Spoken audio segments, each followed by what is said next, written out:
अजित पवार विमान अपघात प्रकरणी नवीन माहिती समोर आली आहे। विमानाचा ब्लॅक बॉक्स परदेशात पाठवला जाण्याची शक्यता आहे। माहिती मिळताच अपघाताचं नेमकं कारण स्पष्ट होण्याची शक्यता आहे।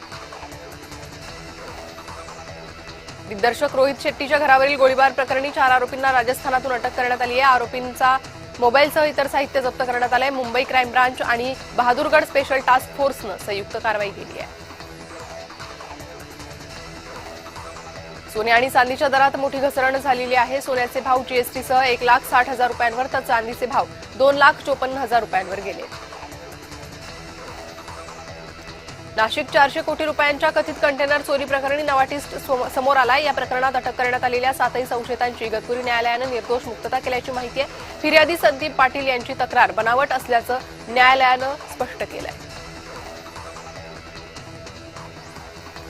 विरारच्या शिरगाव गावातील रस्त्याची दुरवस्था झालेली आहे। तर अवजड वाहनानं रस्त्याची दुरवस्था झाली आहे। नागरिकांच्या जीवाला धोका होऊ शकतो अशी भावना ग्रामस्थांनी व्यक्त केली आहे।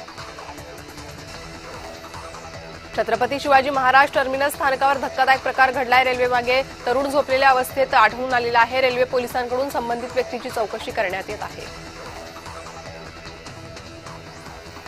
मुंबई पुणे महामार्गावरील पुणे गावच्या हद्दीत मालवाहू कंटेनरच्या केबिनला आग लागल्याची घटना घडली। आगीत कंटेनरचं केबिन जळून खाक झाले। सुदैवानं कोणतीही जीवितहानी झालेली नाही।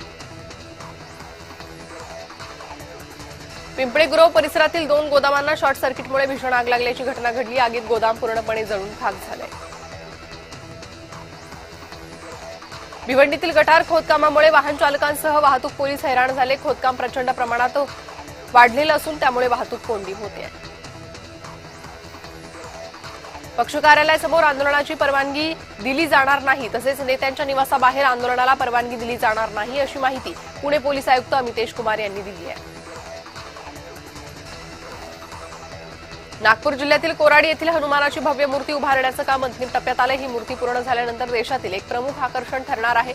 या संपूर्ण तीर्थक्षेत्र विकास आराखड्यासाठी शासनानं 214 कोटी 94 लाख रुपयांच्या निधीस प्रशासकीय मान्यता दिल्याची माहिती पालकमंत्री चंद्रशेखर बावनकुळे यांनी दिली आहे।